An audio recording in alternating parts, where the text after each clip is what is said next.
இப்போது இருக்கிற பொருளாதார சுமையினை இனி வரப்போகிற பட்ஜெட் அதிகரிக்குமா குறைக்குமா என்கிற கேள்விதான் மக்கள் மத்தியிலே பிரதானமான கேள்வியாக இருக்கிறது. அமெரிக்காவுடன் இருந்த உறவு என்பது பழைய நிலையில் இல்லை என்கின்ற பொழுது இங்கே பாருங்கள், அதாவது இரண்டு நாடுகளுக்கிடையேயும் உலகத்திலேயே ஒரு பெரிய எல்லைகளை கொண்ட நாடுகள் என்ற பெருமிதத்தை கொண்ட அல்லது ஒரு சகோதரர்களாக இருந்த அல்லது ஒரே வான் பாதுகாப்பை கொண்டிருக்கின்ற இரு நாடுகள் என்கின்ற வரையறைகளை எல்லாம் கொண்டிருந்த நாடுகளிடையே ஏற்பட்ட பிளவு என்பது நிரந்தரமானது என்பதை கோடிட்டு காட்டுவதாக இருந்தது. இந்த வரவு செலவு திட்டம் உங்களுக்கான ஒரு நன்மையாக வரும். அதே நேரம் அதன் முற்பகுதி என்பது கடினமாக இருக்கும். இதனை அனைவரும் ஏற்றுக்கொண்டு பயணிக்க வேண்டும். கனேடியர்களாக நாங்கள் ஒருமித்து நிற்போம். கனேடியர்களாக ஒன்று பட்ட நிலையில் இதனை எதிர்கொள்வோம் என்கிற செய்தியை அழகாக எடுத்து எம்பியதாகத்தான் பார்க்க முடிந்தது. என்று சொன்னால் இந்த F-35 என்கின்ற அமெரிக்காவின் அதிநவீன விமானங்களை கொள்வனவு செய்வதாக இருந்தது கூட தற்பொழுது மாறி ஐரோப்பாவின் கைகளுக்கு செல்லக்கூடிய வசதிகளை எல்லாம் அதை ஏற்படுத்தும். அதன் மூலம் ஒரு சந்தைகளை திறப்பது போன்றவை எல்லாம் இந்த தொழில் வாய்ப்புகளை ஏற்படுத்துவதற்கான முயற்சிகளை கூட கொண்டு வரும். அது இப்பொழுது பேச்சுவார்த்தைகள் மூலம் இந்த மத்திய கிழக்கில் போர் என்பது செங்கடல் ஊடான போக்குவரத்தை தவிர்த்து கப்பல் பயணங்களுக்கான 6 நாட்கள் கூட எடுத்து கப்பல்கள் ஐரோப்பாவிற்கோ வட அமெரிக்காவிற்கோ செல்ல வேண்டிய தேவைகள் எல்லாம் ஏற்பட்டிருந்த பொழுது அல்லது அந்த கப்பல்களை பாதுகாப்பாக செல்வதற்காக கொடுக்கப்படுகின்ற பாதுகாப்புகளின் எல்லாம் செலவுகளை உயர்த்தியிருந்தன. அவையெல்லாம் மாறுபடும் பொழுது சில வகையில் மாற்றம் ஏற்படலாம். அதாவது போர் முடிவுக்கு வர வேண்டும். உலக போர்கள் இப்பொழுது உலகம் போரை நாடிய தேசங்களின் தங்கி இருக்கின்றது என்பதில் எந்தவித ஐயமும் இல்லை. மத்திய கிழக்கு போரும் ரஷ்யா உக்ரைன் போரும் முடிவுக்கு வரும் பொழுது இந்த பொருளாதார சந்தை என்பது கனடா விரும்புகின்ற நிலையில் மாற்றமடையும் என்பதில் நாங்கள் நம்பிக்கை கொள்ளலாம்.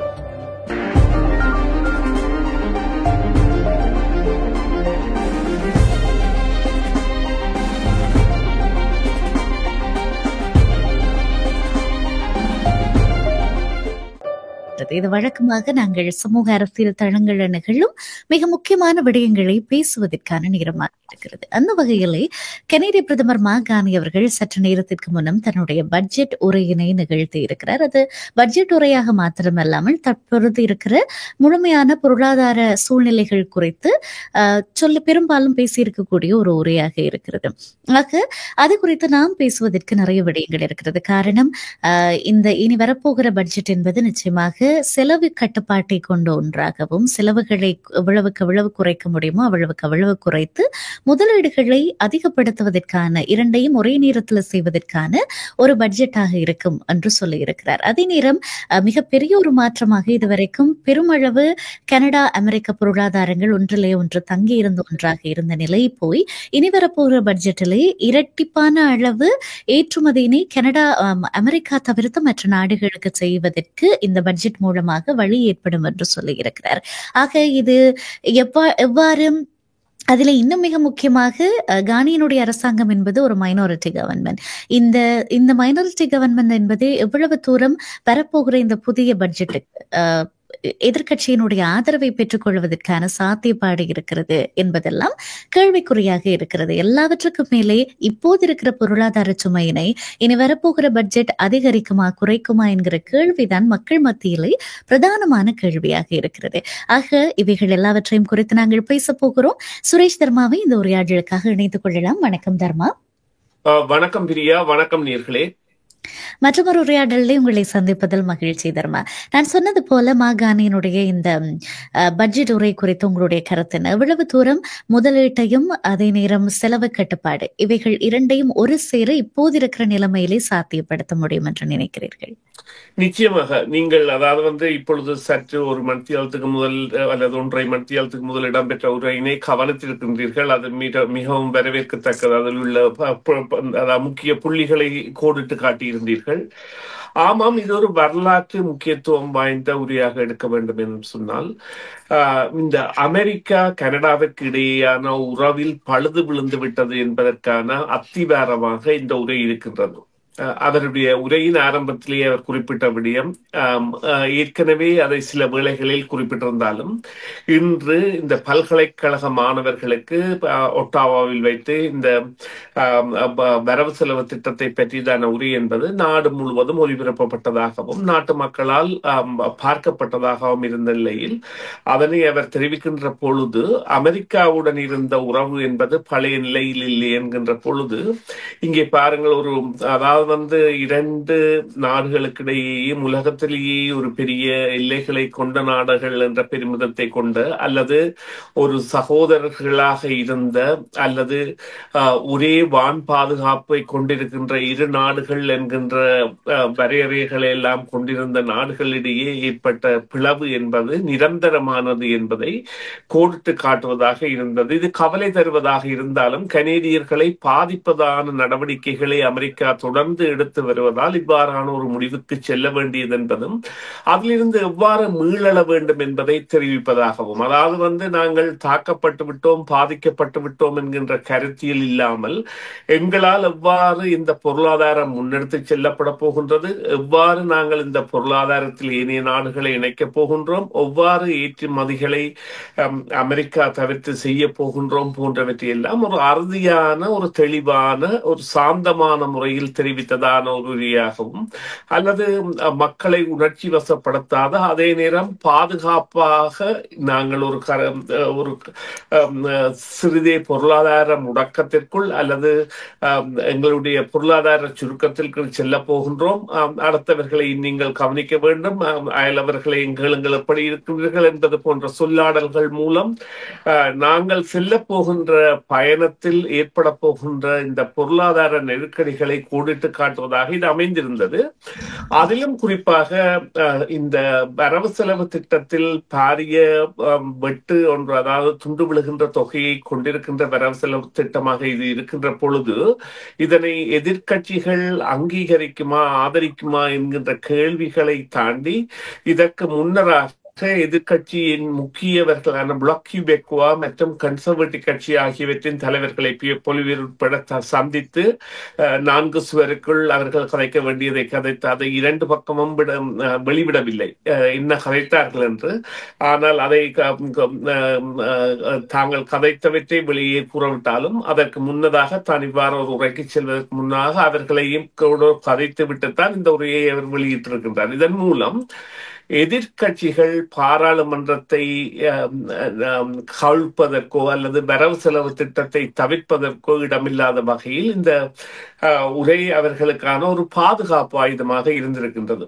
ஆனால் இங்கே கூறப்பட்ட செய்திகள் நிச்சயமாக நாங்கள் தொழில்களை இழந்து விட்டோம், ஏற்கனவே தொழில்களை இழந்து விட்டோம், பல தொழில்களை, பல ஏற்றுமதிகள் என்பன தடைப்பட்டிருக்கின்றன. எனவே சடுதியான ஒரு பின்னோக்கிய பொருளாதாரத்தில் செல்கின்ற பொழுது அதனை எவ்வாறு முன்னோக்கி செல்வதற்காக இப்பொழுது இந்த வீடு நிர்மாணிக்கின்ற பணிகளாக இருக்கட்டும் அல்லது ஏஐ தொழில்நுட்பம் அல்லது குவாண்டம் கம்ப்யூட்டர்ஸ் போன்றவற்றின் மூலம் எவ்வாறான தொழில் விருத்திகளை கொண்டு வரலாம், அதன் மூலம் எவ்வாறான ஒரு நிலையில் இந்த பொருளாதார முயற்சியை கொண்டு வரலாம் என்பதையும் குறித்தும் இருந்தும் ஒரு 3 அல்லது 4 வருடங்களுக்கு சமச்சீர் செய்யப்பட்ட பேலன்ஸ்ட் பட்ஜெட், அதாவது வரவும் செலவும் ஒன்றாகவே இருக்கக்கூடிய ஒரு வரவு செலவு திட்டத்தை படுத்துவதற்கு தாங்கள் தயாராக இருப்பதாகவும் அவர் தெரிவித்ததானது அவரது ஆட்சி என்பது 4 வருடங்கள் கடந்தும் தேவை என்கின்ற ஒரு குறியீட்டையும் மக்களுக்கு தெரிவிப்பதாகவும்,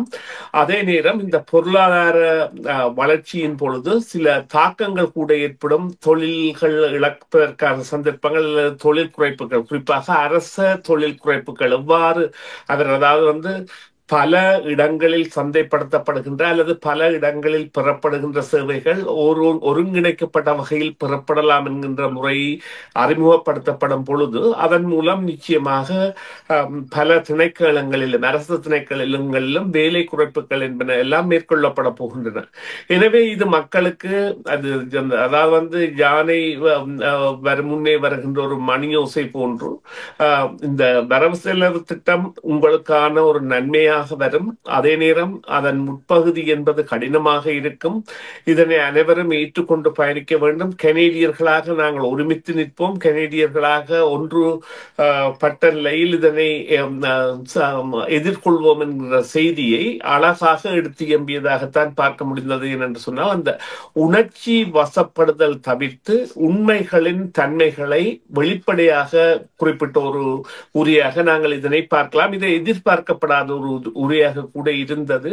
இதற்கு இவ்வளவு முக்கியத்துவம் கொடுக்க வேண்டிய காரணம் வந்தது நேற்று இந்த எதிர்கட்சிகளிடையே ஏற்பட்ட ஒரு சலனம். இதை ஆதரிப்பதா அல்லது ஒரு தேர்தலுக்கான வழியை இது ஏற்படுத்துமா என்கின்ற கேள்விதான்.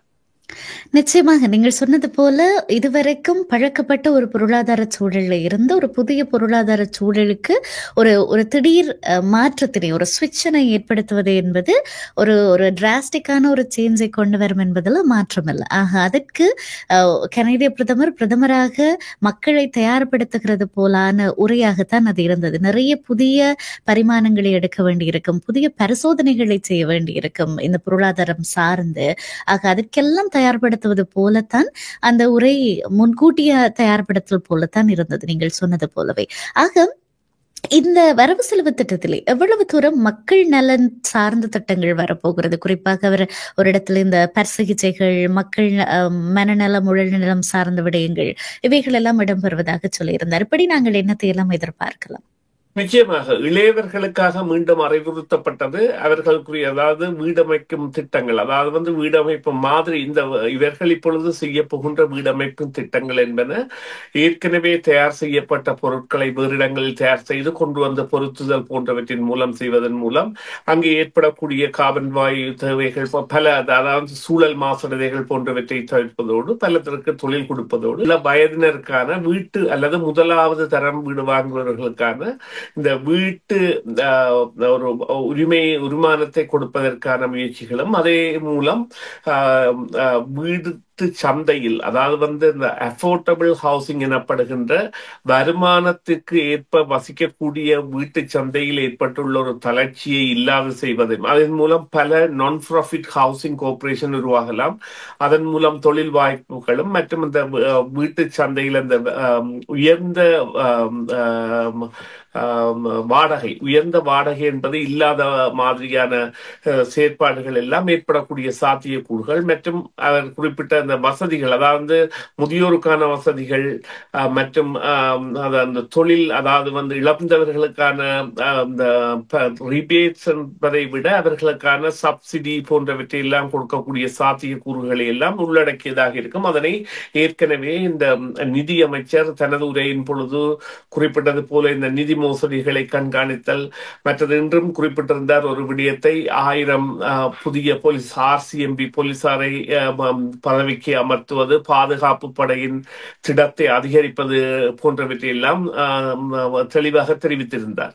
எனவே அவையெல்லாம் மக்களுக்கான நன்மை தரும் திட்டங்களாகவும், அதே நேரம் இந்த முதல் கட்ட பயணம் என்பது குறிப்பாக இப்பொழுது அவர்கள் அந்த நேட்டோ நாடுகளின் ஒரு அங்கத்துவமாக கனடாவும் இருப்பதால் அந்த அவர்களுடைய வரவு செலவு திட்டத்தில் ஆயுத கொள்வனவுகளுக்கு கூட முக்கியத்துவம் இருக்கின்றது. குறிப்பாக நீர்மூழ்கி கொள்வனவுகள், பாரிய ஆயுத கொள்வனவுகள் மேற்கொள்ளப்பட போகின்றன.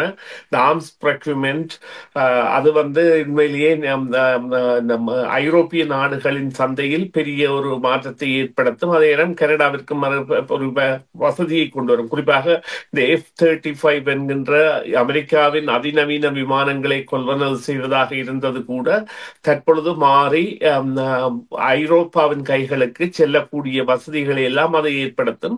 அதன் மூலம் ஒரு சந்தைகளை திறப்பது போன்றவை எல்லாம் இந்த தொழில் வாய்ப்புகளை ஏற்படுத்துவதற்கான முயற்சிகளை கூட கொண்டு வரும். அது பற்றிய விரிவான திட்டங்கள் அவர்கள் கூறும் பொழுதுதான் இந்த எங்களுக்கு மேலதிக விவரங்கள் தெரிய வரும். ஆனால் இப்பொழுது மேலோட்டமாக கூறப்பட்ட விடயங்களின் பிரகாரம் நிச்சயமாக இவர்களது புதிய பாணியிலான மக்களுக்கான நன்மைகள் என்பதால் வரி குறைப்புகள் என்பது எல்லாம் இருக்க போகின்றன என்பதை அவர் தெரிவித்திருக்கின்றார். இருந்த பொழுதும் நாங்கள் இந்த வரி விதிப்புகள் மற்றும் வரி குறைப்புகள் மற்றும் செயற்திட்டங்கள் போன்றவை எல்லாம் நவம்பர் 4ஆம் தேதி என்பது இன்னும் ஒரு சில நாட்களில் வந்துவிடப் போகின்ற ஒரு தேதியாக இருக்கின்ற நாள். அதன் பிறகான காலம்தான் அதனை தீர்மானிக்கும் எவ்வாறான களநிலைமை இருக்கும் என்று. உண்மையிலேயே நீங்கள் பார்த்தீர்களானால் இருவருக்கும் டொனால்ட் ட்ரம்ப், அதாவது டொனால்ட் ட்ரம்ப் எடுத்துள்ள புதிய முகம் நாங்கள் எதிர்பாராத ஒரு மாற்றத்தை அங்கே கொண்டு வந்திருக்கின்றது என்பதை இப்பொழுது உண்மையாக ஏற்றுக்கொள்ள வேண்டிய தேவைக்கு வந்திருக்கின்றோம். அவரை ஒரு நாங்கள் அலட்சியமாக பார்க்க முடியாத அளவிற்கு இன்று கனடாவில் இருந்து அமெரிக்காவுக்கு தொழிலுக்கு விண்ணப்பிப்போருக்கு விசாக்கள் கொடுக்கப்படாத அளவிற்கு நிலைமை மாறுகின்றது. ஏனென்றால் அவர்கள் தங்களுடைய நாட்டில் உள்ளவர்களுக்கு முதல் வேலைவாய்ப்பு கொடுக்க வேண்டும் என்கின்ற தேவையை கொண்டு வருகின்றனர். அதே போன்ற திட்டத்தையும் மாக்காணி அவர்கள் சொன்னார், கனடா பல்கலைக்கழகங்களில் படிப்பவர்கள் இங்கேயே வேலை செய்யக்கூடிய ஒரு நிலையை நாங்கள் உருவாக்குவோம் என்று. அதை நான் நினைக்கின்றேன் அதற்கான ஒரு மறைமுக பதிலடியாகத்தான் சொல்லி இருக்க வேண்டும். அந்த அமெரிக்காவுக்கெல்லாம் நீங்கள் செல்ல தேவையில்லை, கனடாவிலே நாங்கள் அதற்குரிய தொழில்நுட்ப துறையையும் மற்றும் ஏனைய துறைகளையும் விருத்தி செய்கின்றோம். நீங்கள் ஒட்டாவாவில் கல்வி கற்பிப்பவராக இருந்தால் ஒட்டாவிலேயே வேலை செய்யக்கூடிய தன்மையை நாங்கள் கொண்டு வருவோம் என்று. எனவே ஒரு பெரிய புரட்சிகர மாற்றம் இது, புதிய உலகை நோக்கிய பயணம் இது. எதிர்பாராத நிலைக்கு காலமும் பிரபஞ்சமும் இரண்டு நாடுகளை அன்பின், அதாவது உறவாக உயிராக இருந்த நாடுகளை பயணிக்க வைக்கின்றது. பார்ப்போம். நிச்சயமாக என்னுடைய கேள்வி அதுவாகத்தான் இருந்தது. அடுத்தது காரணம், அமெரிக்காவை தவிர்த்து வேறு நாடுகளோடு இரட்டிப்பு பொருளாதார உடன்பாடுகளை எட்டுவது என்பது எவ்வளவு தூரம் நடைமுறை சாத்தியமானது? இன்னொரு விதம், இது எந்த அளவுக்கு அரசியல் பதற்றத்தை அமெரிக்காவுக்கும் கனடாவுக்கும் இடையில் உருவாக்குவதற்கான வாய்ப்புகள் இருக்கிறது என்று அதற்கு ஓரளவு நீங்கள் தேவையான அளவு பதில் தந்துவிட்டீர்கள். ஆக இது ஒரு பட்ஜெட் பற்றாக்குறை என்பது கிட்டத்தட்ட 100 பில்லியனுக்கும் அதிகமாக இருக்கும் போது இப்படிப்பட்ட ஒரு வரவு செலவு திட்டத்துக்கான சாத்தியப்பாடு எவ்வளவு இருக்கும் என்று நினைக்கிறீர்கள்? காரணம், கடந்த பட்ஜெட் 70 இருந்து 100 பில்லியன் வரைக்கும் பற்றாக்குறை இருந்தது. அதற்கு முன்னும் 40 பில்லியன் பற்றாக்குறை இருந்ததாக. இனி வரப்போகிற இந்த பட்ஜெட்டுக்கான இவ்வளவு பற்றாக்குறை இருக்கிற போது எவ்வளவு தூரம் அதில் நடைமுறை சாத்தியம் இருக்கும் என்று நினைக்கிறீர்கள்? அது இவ்வாறு கூறலாம். அதாவது இப்பொழுது கூட அவர்கள் எதிர்பார்க்கின்ற தொகை என்பது 70 பில்லியன்களாக இருப்பதாகவும், கன்சர்வேட்டிவ் கட்சி அதனை 40 பில்லியன்களாக குறைக்க வேண்டும் என்று கேட்பதாகவும் இருக்கின்றது. 40 பில்லியன்களாக குறைக்கின்ற பொழுது 30 பில்லியன்கள் குறைக்கப்பட வேண்டும். 30 பில்லியன்கள் என்பது 30,000 மில்லியன் டாலர்கள். இதனை ஒரு நாடு தனது வரவு செலவு திட்டத்தில் சடுதியாக குறைக்க முடியுமா என்றால் அதற்கான பதில் இல்லை. அவ்வாறு செய்ய முடியாது. ஆனால் இவர்கள் அதாவது படிநிலை தொடர் செயற்பாடுகளை கொண்டு வருகின்ற பொழுது, குறிப்பாக இவ்வாறு கூறுங்கள், அதாவது இப்பொழுது வீடு கட்டுகின்ற திட்டமோ அல்லது வீட்டு அமைப்பு திட்டத்திற்கோ 13 பில்லியன்கள் டாலரை மத்திய அரசு முதலீடு செய்கின்ற பொழுது அது ஏதோ எல்லாருக்கும் தனியாக வீடு கட்டி இலவசமாக கொடுப்பதாக இல்லை.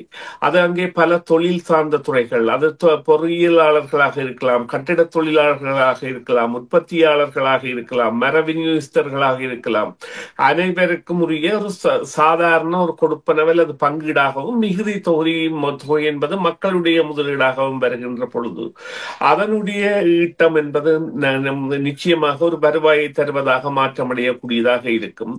அதே போல் தொழில் விருத்திகள் ஏற்படுகின்ற பொழுது, சந்தைகளில் மாற்றம் ஏற்படுகின்ற பொழுது இங்கு எங்களுக்கு ஏற்படுகின்ற இன்ஃபிளேஷன் ரேட், அதாவது பொருட்களின் விலை ஏறுகின்ற தன்மையெல்லாம் குறையக்கூடிய சாத்தியக்கூறுகள் இருக்கும். அதே போன்று அதீத கனிம பொருட்களை கொண்ட நாடு, உலகத்திலேயே இல்லாத பல கனிம பொருட்கள் என்பன கனடாவில் இருக்கின்றன. குறிப்பாக யுரேனியம் போன்றவை பல நாடுகளாலும் தேவைப்படுகின்ற ஒரு பொருள். அவற்றையெல்லாம் சந்தைப்படுத்துகின்ற பொழுது, அதே போன்று இப்பொழுது அந்த ஐரோப்பிய தேசங்களுடன் பொருளாதார ரீதியில் அந்த பொருளியல் ரீதியாக அல்லது தொழில்நுட்ப ரீதியாக ஈடுபடுவது என்பது இப்போது தொழில்நுட்ப வசதிகளையும் தொழில்நுட்ப ரீதியான முதலீடுகளையும் செய்வதில் அக்கறை கொண்டுள்ளது. அதே போன்று சீனா என்கின்ற சந்தை ஒன்று இருக்கின்றது, ஜப்பான் என்கின்ற சந்தை இருக்கின்றது, தென்கொரியா என்கின்ற சந்தை இருக்கின்றன.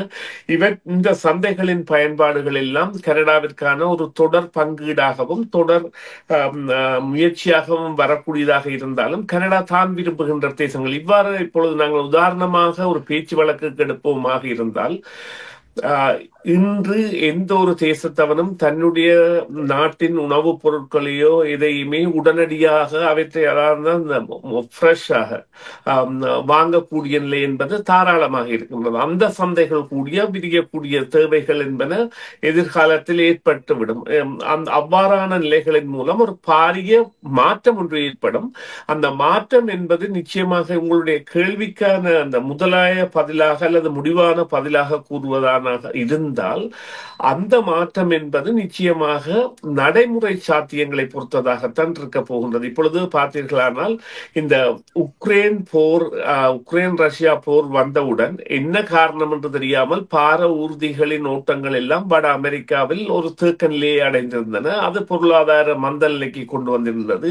வட்டி வீதங்களும் எல்லாம் கேந்திருந்தன. இப்பொழுது பேச்சுவார்த்தைகள் மூலம் இந்த மத்திய கிழக்கில் போர் என்பது செங்கடல் ஊடான போக்குவரத்தை தவிர்த்து கப்பல் பயணங்களுக்கான 6 நாட்கள் கூட எடுத்து கப்பல்கள் ஐரோப்பாவிற்கோ வட அமெரிக்காவிற்கோ செல்ல வேண்டிய தேவைகள் எல்லாம் ஏற்பட்டிருந்த பொழுது, அல்லது அந்த கப்பல்களை பாதுகாப்பாக செல்வதற்காக கொடுக்கப்படுகின்ற பாதுகாப்புகளின் எல்லாம் செலவுகளை உயர்த்தியிருந்தன. அவையெல்லாம் மாறுபடும் பொழுது சில வகையில் மாற்றம் ஏற்படலாம். அதாவது போர் முடிவுக்கு வர வேண்டும். உலக போர்கள் இப்பொழுது உலகம் போரை நாடிய தேசங்களின் தங்கி இருக்கின்றது என்பதில் எந்தவித ஐயமும் இல்லை. மத்திய கிழக்கு போரும் ரஷ்யா உக்ரைன் போரும் முடிவுக்கு வரும் பொழுது இந்த பொருளாதார சந்தை என்பது கனடா விரும்புகின்ற நிலையில் மாற்றமடையும் என்பதில் நாங்கள் நம்பிக்கை கொள்ளலாம். நிச்சயமாக. நிறைவாக அதே நேரம் சுருக்கமாக இந்த விடயத்தையும் நாங்கள் தொட்டு நிறைவு செய்வது பொருத்தமாக இருக்கும் என்று நினைக்கிறேன். ஒருவேளை எதிர்கட்சி இதை எதிர்ப்பதாக இருந்தால், இந்த வரவு செலவு திட்டத்துக்கு எதிர்ப்பை பதிவு செய்வதாக இருந்தால், இதனுடைய எந்த பாகங்களை குறிப்பாக எதிர்க்கும் என்ன காரணங்களோடு என்று நினைக்கிறீர்கள்?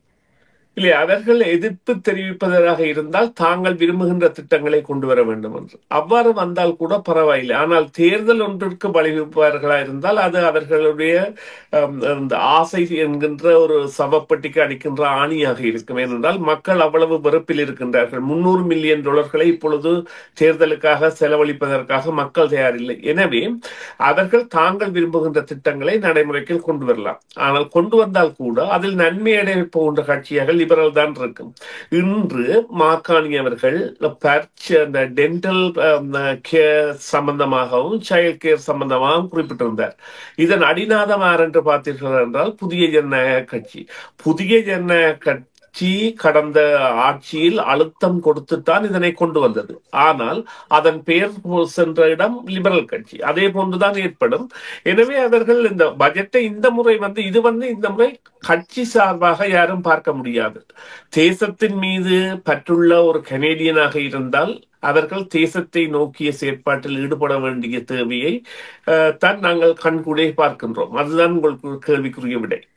நிச்சயமாக ஒட்டுமொத்த கனடாவை பொறுத்த வரைக்கும் ஒரு எக்கனாமிக் கிரைசிஸ் என்பது தெரிந்தோ தெரியாமலோ ஏதோ ஒரு விதத்துல நிகழ்ந்து கொண்டுதான் இருக்கிறது. இன்றைக்கு எண்ணி பார்த்தால் 3/2 பேர் போதுமான அளவு அடிப்படை தேவைகள் கூட இல்லாதவர்களாகத்தான் இருக்கிறார்கள். அதை யாரை பார்த்தாலுமே பணப்பற்றாக்குறை, வேலையின்மை, இவைகள் குறித்த தொடர்ச்சியான முறைப்பாடுகளை நாங்கள் கேட்டுக்கொண்டே இருக்கிறோம்.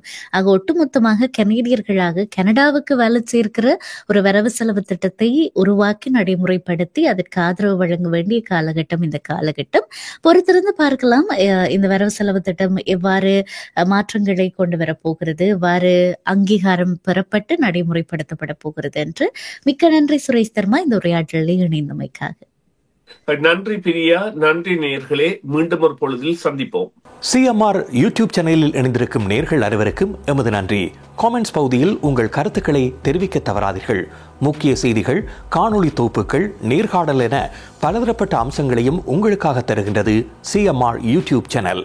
சிஎம்ஆர் என்று சர்ச் செய்து எமது யூடியூப் சேனலை சப்ஸ்கிரைப் பண்ணுங்கள். உங்கள் உற்றார் உறவினர் நண்பர்களோடும் இந்த காணொளி தொகுப்புகளை பகிர்ந்து கொள்ளுங்கள். அருகில் இருக்கின்ற முக்கிய காணொளி தொகுப்புகளையும் தவறவிடாமல் பாருங்கள்.